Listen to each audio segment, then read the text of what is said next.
Professor doctor Rajendra Prasad, BC Roy राष्ट्रीय पुरस्कार विजेता और पुल्मनरी मेडिसिन के अग्रणी विशेषज्ञ, पूर्व प्रमुख पुल्मनरी मेडिसिन विभाग, king George medical university Lucknow, पूर्व निदेशक वल्लभ भाई पटेल चेस्ट इंस्टीट्यूट दिल्ली, पूर्व निदेशक यूपी ग्रामीण आयुर्विज्ञान एवं अनुसंधान संस्थान सैफई, उपाध्यक्ष राष्ट्रीय टास्क फोर्स राष्ट्रीय टीबी उन्मूलन कार्यक्रम Bharat, emeritus professor national academy of medical sciences Bharat, अध्यक्ष स्टेट चैप्टर उत्तर प्रदेश राष्ट्रीय आयुर्विज्ञान अकादमी भारत, वर्तमान में निदेशक चिकित्सा शिक्षा एवं प्रोफेसर श्वसन चिकित्सा respiratory medicine, Ira's Lucknow medical college and hospital, era university Lucknow.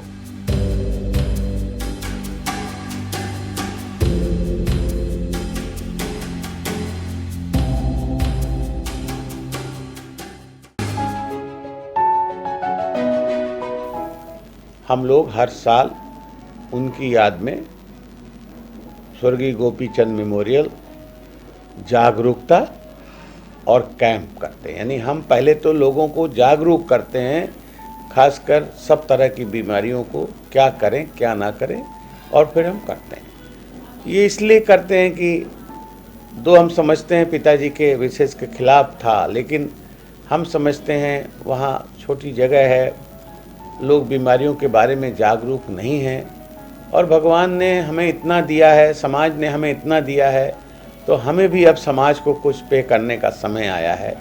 इसलिए हम लोग यहाँ से डॉक्टरों को लेके जाते हैं, हर साल ये कैंप करते हैं, और ये कैंप हम लोग अपनी ज़िंदगी तक करते रहेंगे। और मैं चाहूँगा कि मेरे बाद मेरा बेटा जो खुद डॉक्टर है, राम मनोहर लोहिया इंस्टीट्यूट में असिस्टेंट प्रोफेसर है मेडिसिन विभाग में, मैं तो चाहूँगा कि मेरा बेटा भी इसको कंटिन्यू करे। बचपन में जैसा मैंने बताया कि हमारा पिताजी अच्छे बिजनेसमैन थे, कपड़े के होलसेल व्यापारी थे, बड़ा नाम था उनका। तो वो हम लोग चाहते थे, हम लोग बहुत प्रभावित थे उनसे, चाहते थे इसी बिजनेस में हम लोग कंटिन्यू करें। लेकिन पिताजी कदापि नहीं चाहते। वो हम लोगों से साफ साफ कहते थे कि तुम लोगों को पढ़ना है, यहाँ से निकलना है और आगे बढ़ना है। डॉक्टरी के शब्द तो नहीं कहते थे, लेकिन कहते थे पढ़। इस तरह उन्होंने सारे एक्शंस किए। हमको तो हाई स्कूल के बाद ही घर से बाहर कर दिया, निकाल दिया पढ़ने के लिए, जाइए भाई पढ़िए आप। और तो डॉक्टर उनकी इच्छा थी हम लोग डॉक्टर बने, और जिसके लिए उन्होंने खुद बड़ी मेहनत करी। वो बिजनेस के सिलसिले में जब यहाँ लखनऊ आते थे, कानपुर जाते थे तो लखनऊ रुकते थे।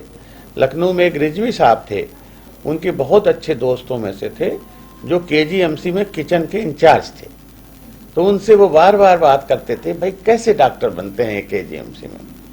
तो उन्होंने बताया, भाई टेस्ट होता है, बच्चों को बैठाना पड़ेगा इंटरव्यू। तो उन्होंने पहले तो हमारे बड़े भाई साहब को बैठाया। बड़े भाई साहब भी नहीं चाहते थे डॉक्टर बने, वो यहाँ आना नहीं चाहते थे लखनऊ में। उनको कोचिंग कराया और पहली बार वो सेलेक्ट हो गए डॉक्टर में। तो मैं तो खैर मेरे लिए उनको ज़्यादा मेहनत इसलिए नहीं करनी पड़ी कि मैं लखनऊ में पहले से ही आ गया था। तो आज हम यही कहना चाहते हैं, पेरेंट्स का रोल बहुत ज़्यादा होता है। पेरेंट्स जैसा चाहते हैं, अगर बच्चे लोग उसको फॉलो करें तो अच्छी ज़िंदगी। तो हम लोग तो डॉक्टर बने ही उनकी इच्छा के लिए, और जो भी आज हैं, हम तो, हमारे पिताजी आज नहीं हैं, लेकिन हमेशा हम लोग कहते हैं भाई हम लोग उन्हीं की इच्छा के अनुसार ही डॉक्टर बने हैं। और आज अगर वो हमारे सामने रहे, हमारे साथ 20 साल रहे, जब मैं TG हॉस्पिटल में वार्डन था, वो बहुत खुश होते थे। और कोई मरीज अगर बस्ती से आता था, अपने ज़िले से, तो इतना पूछता था, इतना पूछते थे, इतना प्यार करते थे। हमें थोड़ी सी देर होती थी तो हमको डांटते थे, आके तुरंत देखो क्यों देर कर रहे हो। अब आज भी मरीज जब आते हैं तो कभी कभी मुझसे पूछते हैं, पिताजी आपके कहाँ गए। तो हमने भाई अब तो नहीं रहे हो।